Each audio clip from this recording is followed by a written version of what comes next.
അത് മെയിലായിട്ടുള്ള സ്റ്റാഫിനെയാണ് നോക്കുന്നത്. 9 തൊട്ട് 5:30 വരെ ആയിരിക്കും വർക്കിംഗ് ടൈം വരുന്നത്. സാലറി 12-ന് മുകളിൽ വരുന്നുണ്ട്. ബികോം ടാലി കഴിഞ്ഞ ഫ്രഷേഴ്സ് ആണെങ്കിലും എക്സ്പീരിയൻസ് ഉള്ള ആൾക്കാർ നോക്കുന്നുണ്ട്. തിരുവല്ല പൊടിയാടിയിലുള്ള ഒരു പ്രൈവറ്റ് സ്ഥാപനത്തിലേക്ക് അക്കാഡമിക് കൗൺസിലർ വേക്കൻസി ഉണ്ട്. ഫീമെയിൽ ആയിട്ടുള്ള ഡിഗ്രി കഴിഞ്ഞ ആൾക്കാരെയാണ് നോക്കുന്നത്. 9 തൊട്ട് 5 വരെയാണ് വർക്കിംഗ് ഡേ വരുന്നത്. സാലറി 25,000 to 30,000 ആണ്.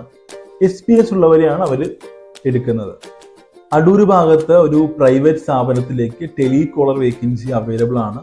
+2 കഴിഞ്ഞ ഫീമെയിൽ ആയിട്ടുള്ള നല്ല കമ്മ്യൂണിക്കേഷൻ സ്കില്ലുള്ള ആൾക്കാരെ നോക്കാം. 10 തൊട്ട് 6 വരെയാണ് വർക്കിംഗ് ഡേ വരുന്നത്. സാലറി 10-നും 12-നും ഇടയ്ക്കായിരിക്കും ബേസിക് സാലറി പ്ലസ് ഇൻസെന്റീവ് ഉണ്ടാവും. തിരുവല്ലയുള്ള ഒരു പ്രൈവറ്റ് സ്ഥാപനത്തിലേക്ക് വെൽഡർ കം ഡ്രൈവറിന്റെ വേക്കൻസി ഉണ്ട്. രണ്ടും കൂടെ ഉള്ള മിക്സഡ് വേക്കൻസിയാണ്. ഇപ്പം 9 തൊട്ട്